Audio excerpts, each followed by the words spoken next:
Hello, everyone. Welcome to the Glow Podcast. I'm here today with a very exciting guest. I have Cody from Allegiant Gyms, and I'm super excited to speak with him. But for those of you who are new here, we are tailored marketing, and we partner with organizations in health, wellness, and longevity space to fuel growth through strategic marketing and sales strategies. So if you are interested, drop a comment below. Cody, thank you so much for coming on today. I'm super excited to speak with you. If you would, I would love if you would just go ahead and give an introduction so the listeners know who you are. Yeah, hey, awesome. My name is Cody. Professionally, I'm co-founder of Allegiant. We have 3 gyms in Los Angeles. We're opening our 4th gym in Guilford, Connecticut in November here. So I've owned Allegiant for about 8 years. We're a group-based strength and conditioning concept. So we've got high-end strength training in classes and then personal training as well. I do most of the marketing and sales. That's kind of like my role. I've never coached a class or anything like that, but I obviously do the program. I'm fitness designer. Yeah.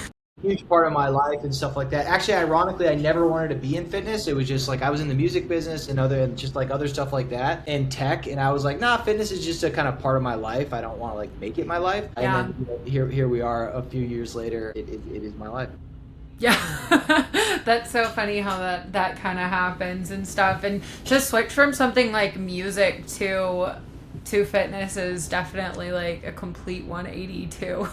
It isn't, honestly. It's on the music production side or working with artists or creating something. A lot of stuff I was in studios, and so much of it is an overlap of content creation, which is also a big piece of marketing, right? So it's For sure. if you write a hook for a song or a chorus, you learn how to capture people's attention and things like that. And then it's also starting from nothing and then trying to make something happen. You know what I mean? I feel like I've always perpetually been that way. Be it in music where you start at the bottom and you work your way up, or in football. So our whole concept for Allegiant started, we were college athletes and college strength coaches at USC. So we played USC football, and that was kind of the genesis for Allegiant. Rhymes with collegiate. Cool. Was let's take our collegiate strength and conditioning program and replicate it as a fitness concept. And That's so cool.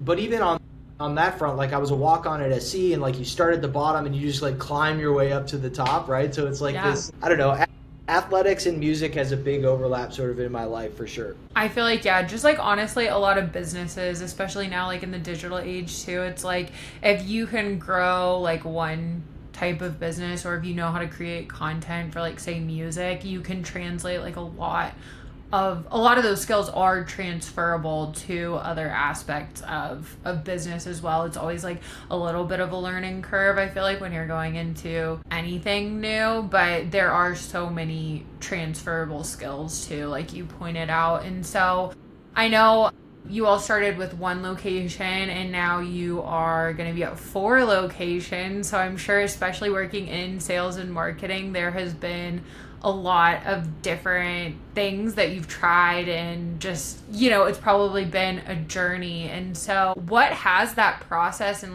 evolution kind of looked like for you all as a business, going from 1 to 4 locations? I mean, it's different at each phase. There's some similarities, and then there's a lot of differences. Yeah. You always have problems, you always have opportunities. They just sort of materialize in different ways. They're just more complex, more nuanced, and more connected to other things the more scale and locations that you get, in part just because there's just other pieces attached to the system, right?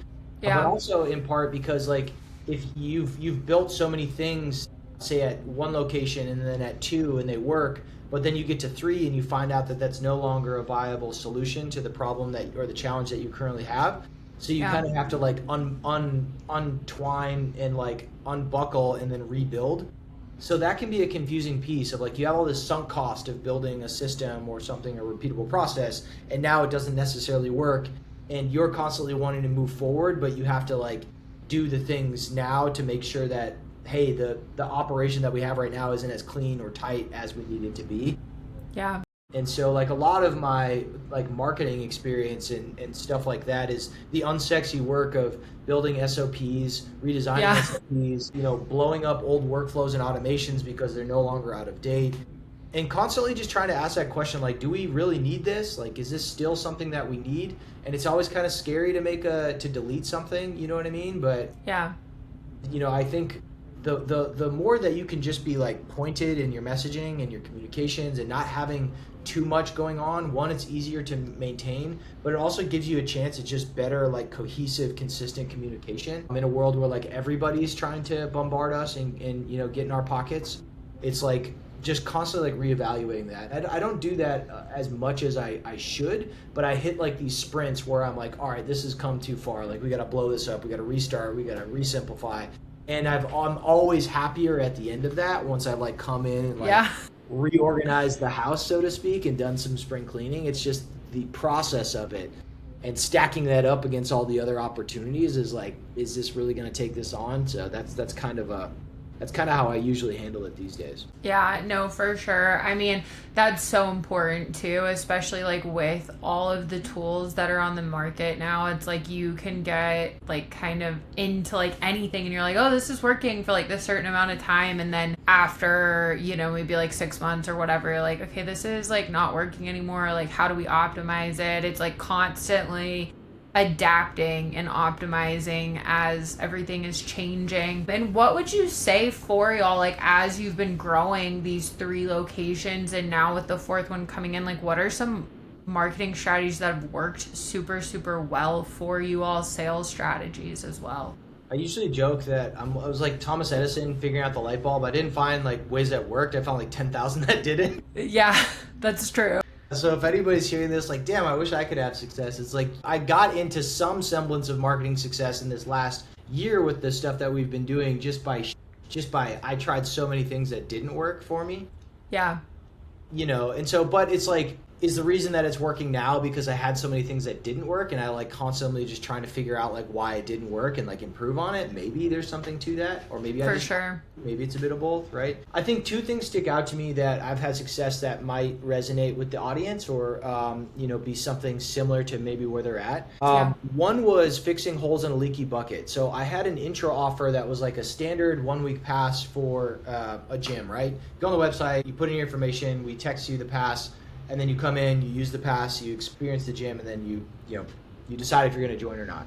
Yeah. But we've got a more nuanced program where it's like it's a lot. Like there's iPads at the squat racks. There's a board with a workout that looks like hieroglyphics if you've never seen it. We're doing 4-week progressive overloaded programs, which for some people they're like, I have no idea what this means. It's like we have 2 programs based on if you're cleared for this one because of your injuries or you're cleared for that one, and like how you determine that clearance. So there was just a lot of areas that, you know, is potential friction or confusion, and you're having to put coaches. Our coaching staff's amazing, but if you get fresh people in there, you've got somebody that maybe comes in like they're an experienced athlete, but they're not cleared because of XYZ, and now that coach is in a scenario where they have to have that conversation in the context of a bunch of people in class.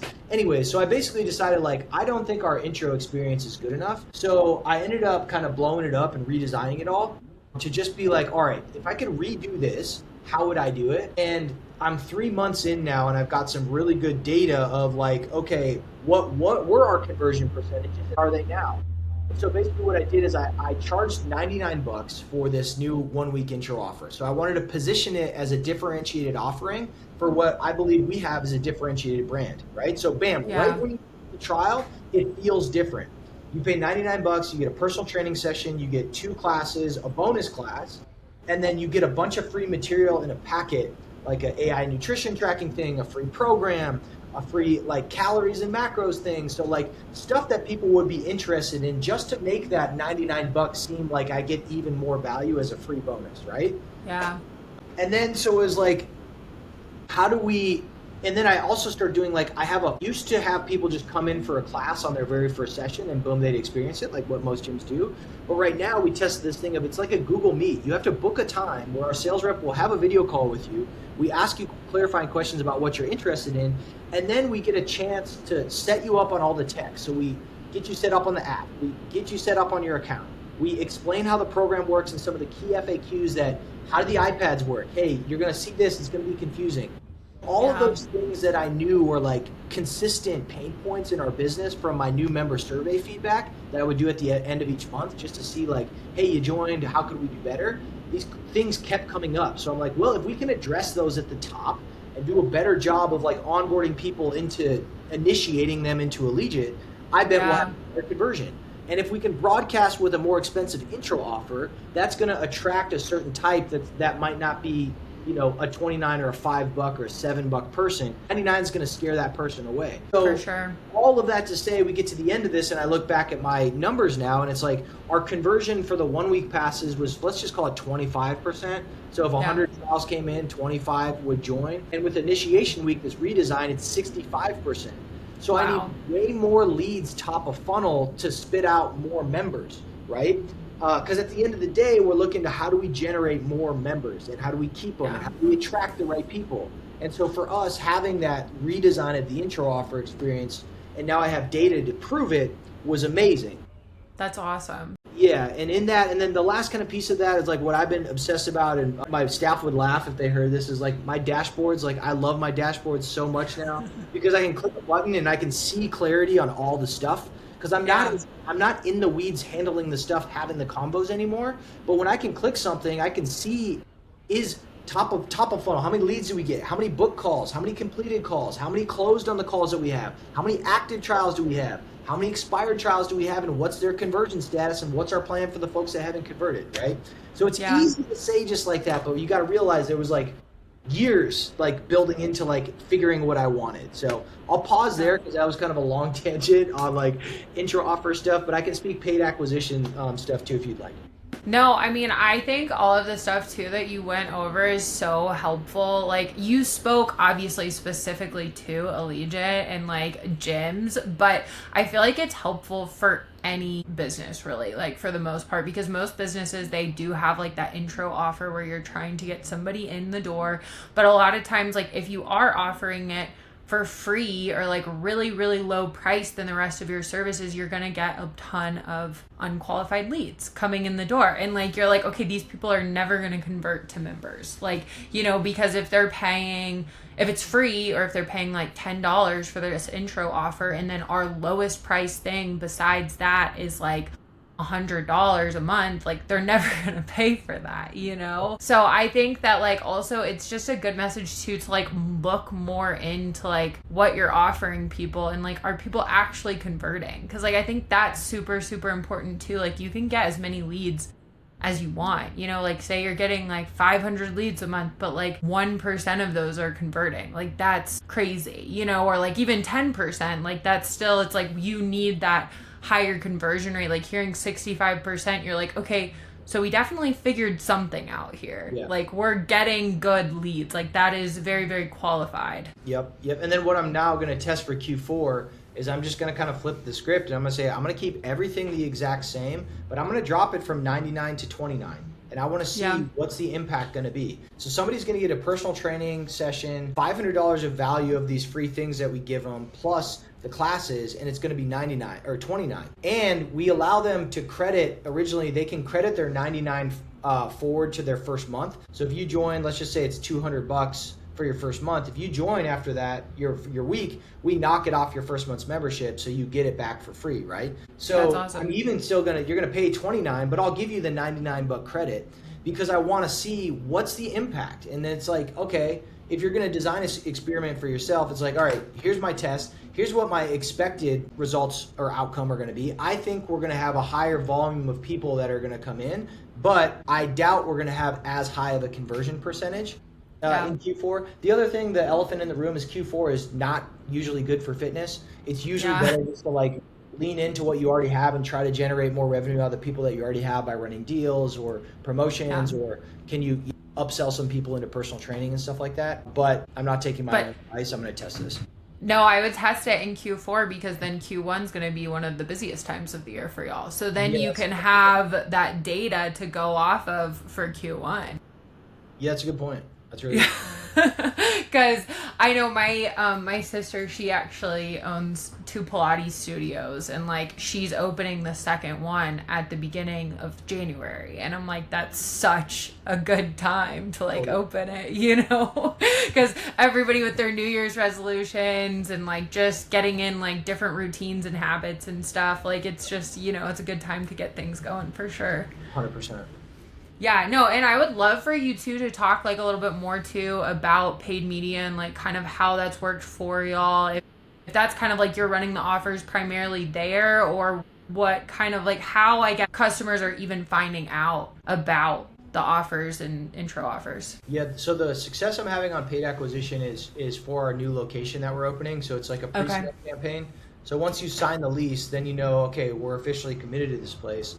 And then it's all about like launching a Meta, Instagram and Facebook paid acquisition ad campaign to start getting some leads. So you give away a free trial or whatever your free intro offer is, right? And then you try to hop on a phone call with them, you know, basically saying like, hey, would love to learn more about your fitness background. We also have some founding memberships. You may or may not be interested. Any interest in hopping on a call? And then you hop on that call. So you you cast a wide net with as many leads as you possibly can by giving away something free. So I did that same thing, that intro offer I just explained. That's what we're giving away free. So you get a personal training session, the classes, and a bunch of free bonuses free. Oh, hey, I'm going to take that. And then immediately 5 minutes later, we send you a text message. It's like, hey, thanks so much for your interest. What are you doing for fitness right now? Just to try to warm up that conversation. Yeah. The other cool thing is I started with a service called Send Blue. Have you heard of this service, Send Blue? I don't think so. So I would love to hear more about it though. It's like it's iMessage automation. So I can trigger what looks like an iPhone, you getting a text that says like, that's interesting. It's a blue bubble, right? Because then the other ones are like green bubbles, and it's just like, so my response rate is way higher on the iPhone because it looks like a real person and it feels that way. Yeah. And it's such a small thing, but like if you can improve your top of funnel from like a 60% response to an 80% response, that all trickles downstream. And then basically we push to a phone call. We use Hermosi's closer technique, and then at the end we try to do a one call close into a founding membership where we've got 100 founding memberships. They're sold in packs of 25, tiers of 25. The lowest rate are 0 through 25. Once we sell through those, then we raise it to the next rate, so on and so forth. So that person, if they are interested, they pluck down that credit card, they secure their first month, no other charges. When we open, they're prepaid for their first month. And then that gives them an incentive to like act now, because it's true. Like, don't act now, these rates might be gone, right? Yeah, for sure. And you just run that as hard as you possibly can. So that's like the sales mechanism side. Yeah.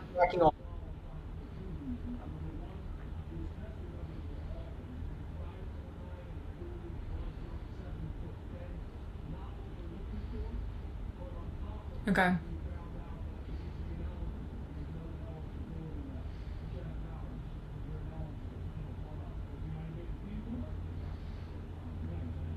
Yeah.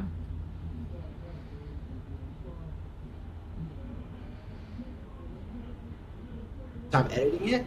So you're looking for that message market fit. You'll find one every 3 days that has a lower CPL. You take that, you move it into your scaling campaign. So now your scaling campaign at $100 a day has only proven ads that are like, you're not wasting any money on duds because you've filtered them out through the testing campaign.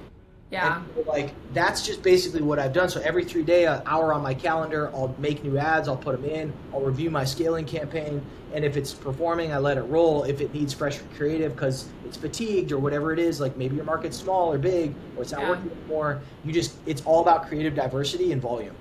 Yeah, no, for sure. Meta ads, like when you know how to run them, like it sounds like you do, they can be so effective. What was that tool called that you said that it can send it like with the blue message, like an iMessage? Yeah, so it's called Send Blue. That is really cool. I have not heard of that before. And like, I feel like text marketing, I'm never likely to respond to it. But like, if it was an iPhone message, like you're kind of like, wait, who is this from? Exactly. And then you can do a delay where it's like, if you don't respond, then a couple of minutes, maybe a half hour later, I'll be like, hey, this is Taylor, right? I just want to make sure I got the right number. And then you're like, and then you can do it slam effect and like all the things. You can send a video as well. So it's they got a good thing going on over there. Now it was that's cool. It was more costly than my regular SMS thing to do it, but I'm sitting here like, well, what's more important? Would I give up a couple $100 extra a month to be able to connect with more leads and test this thing? So the other point of like, to your point on like meta leads is like great if you know how to do it. My other campaigns in LA, in Santa Monica, and the South Bay, I got my ass kicked. Like I got minimal results. In part, now that I have a little bit more wins with Guilford, which makes me feel better. It's like, okay, I do kind of know this stuff. It wasn't until I'm thinking, all up completely, but it's like, all right, now I know my creative wasn't good enough, my sales system wasn't good enough, I was texting from a green line, not a blue line, so Yeah. like my offer wasn't good enough. And it's kind of one of those things, like, you just got to come back to it and just assume that what you're doing is not good enough, because that gives you the power to actually make something that could be better. Where if I just throw my hands up and say LA's saturated, fitness is everywhere, which is true, that gives me no power to, like, it makes me feel better because I have an excuse of why I didn't do good, but it doesn't actually help my business. You know what I mean? For sure. Well, it's funny sometimes when I like talk to people and like I'm like, yeah, like, so what do you do for marketing? And like they'll tell me and they'll be like, yeah, but nothing's really working. And I'm like, there's only like a certain amount of things that you can do with marketing and sales. So like, you know what I like, it's like there are a lot of outlets, but like if you're doing email, you're doing ads, you're doing cold outreach, like you're doing all of these things, we need to look at like maybe what's going wrong there rather than like other outlets, because we can't just keep trying these outlets. Like we need to figure out, like, is the creative off, is the messaging off, is the automations, the funnel, like is the offer off? Like there's so many other things than just being like, okay, meta ads doesn't work, like as an example, or like cold email doesn't work. It's like, okay, maybe there's something else wrong, because there are people making millions and millions of dollars off of meta ads. So you can't tell me it's not working. I want to be one of them as well.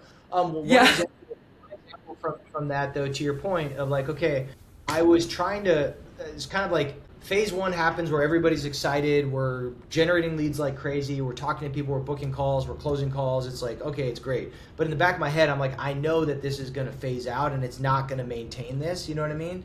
So like eventually when that does, because all your early adopters who are the most excited in the beginning of the market that you launch into, when you're the new hot kid at school or whatever, then eventually that starts to fade out, and now you got to figure out those other ways to get people interested. So I had a bunch of leads when I was moving to that like other phase that I had connected with or that were new but had never booked a call. So I'm like, well, how do we take, let's just call it 500 of those leads, and how do we get them to book a call with us?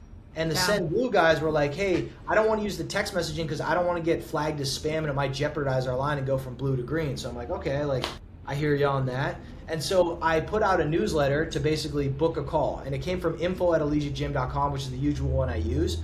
And it was like good email, good copy, good headline. And it had like a 16% open rate. So it was like dismal. It just got crushed. So nobody saw it. So I'm like, damn, what am I going to do? Because I knew the strategy was good. So instead I was like, well, I'm going to whip up a new email address from one of my other staff, and it was Tiffany at Allegiant Gym. And I just did like a 1-to-1 email sequence of like 4 emails. You use ChatGPT to help you write this, come up with a strategy. Call to action is click here to book a call. And then you send it on like a couple day delay in between the thing. And that initial email, when I had a 16% open rate, shot to like a 60% open rate. And I had way more book calls off of that. Same strategy, same idea, etc. Just different like format of delivering that message. Yeah. So it's like thinking like that, and like don't give up hope if the first email didn't work and you're just like, well, maybe there's another way to do this. And if you're sitting here like, oh my God, I don't know how to do any of that stuff, just ask ChatGPT. Like, hey, this email flopped. Like, what are some other ideas? I think the strategy is good that we can make it happen. And then bam, like you're going to have enough ideas. And now it's just taking that time from idea to execution and just shrinking that down. No, it's so true. It really is. Like ChatGPT has basically given everybody like their own business assistant. Like if you don't know how to do something, ChatGPT, if you need like that visual, then like you were talking about earlier, go to YouTube, like you can learn how to do stuff. You just have to be adaptable. And another point too, real quick, that you brought up that I thought was really interesting and would like to touch on is like a lot of times when you start running ads, you get those people that are like already at the bottom of the funnel. Like they're already going to buy from someone. Yep. It's just kind of like they're low hanging fruit. They're right there.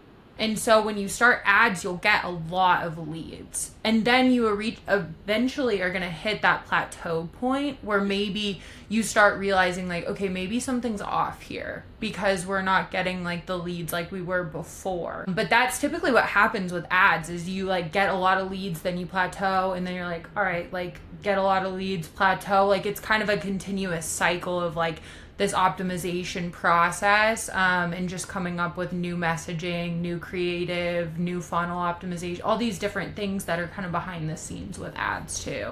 Yep, totally. And like really, I was talking to my business partners about it. Is like I think about when we opened Santa Monica, we got to 100 members before we opened the door, so we were like break even before we opened. That's and it was like awesome. the best feeling ever. But I took my foot off the gas because I was just totally drained and like fucking burned. I didn't want to see my, Yeah. you know what I mean?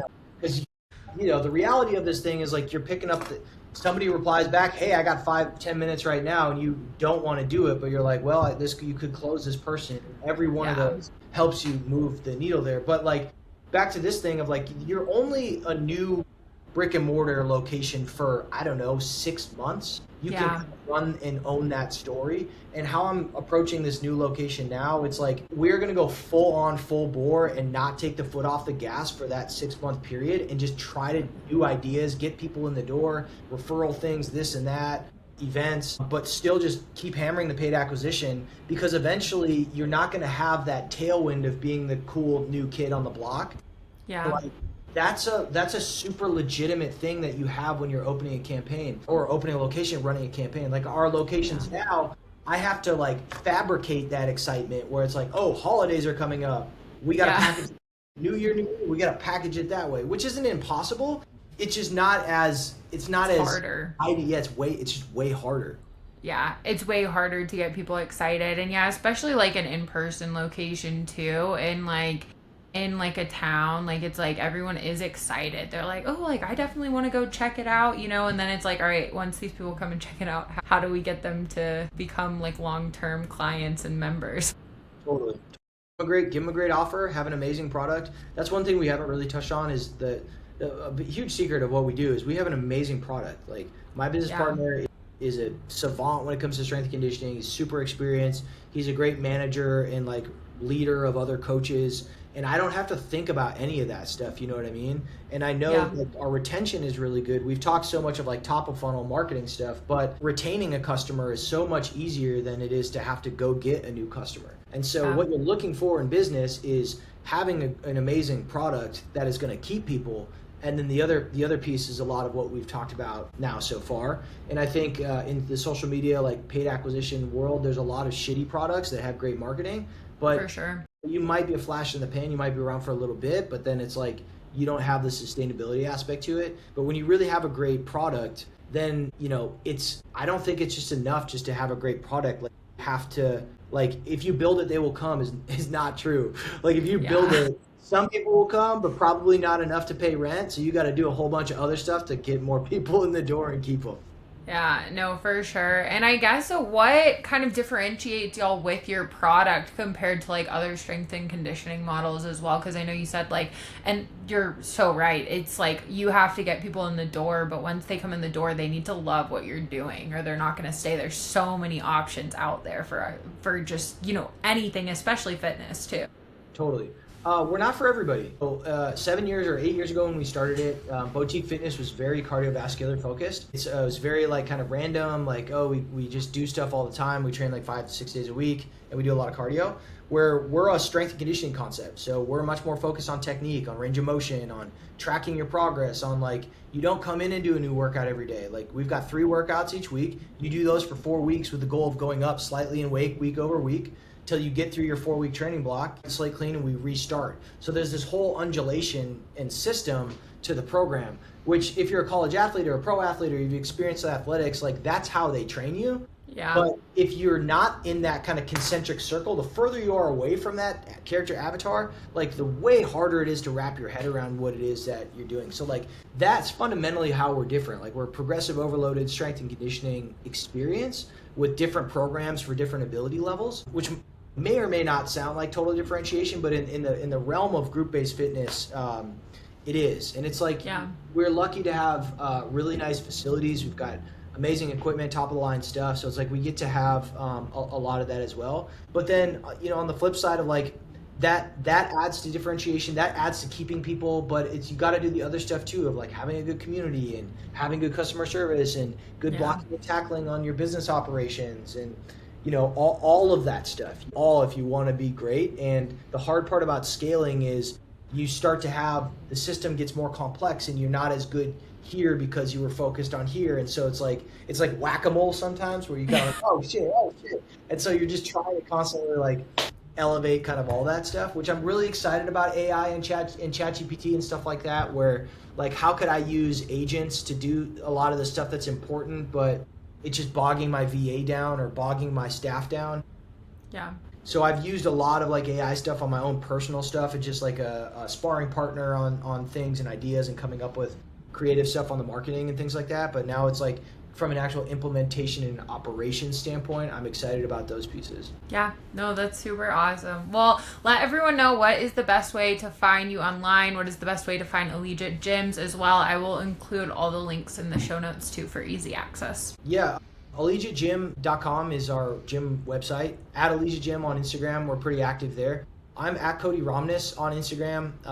I also have CodyRomness.com if you're like interested in this stuff. I have like a newsletter where I just geek out and I talk about, I'm just like cataloging my journey and things like that. I'm also doing cool. it on YouTube just because it's like, I love talking about this stuff and maybe I'll want to look back on it one day and like, and plus, to be a practitioner, you got to be in the trenches. Like you got to be doing the stuff. Like if you're telling me about marketing and you are not doing marketing versus if you're telling me about marketing and I can see the videos and the content and the stuff that you're trying, like that's how you get better at this shit.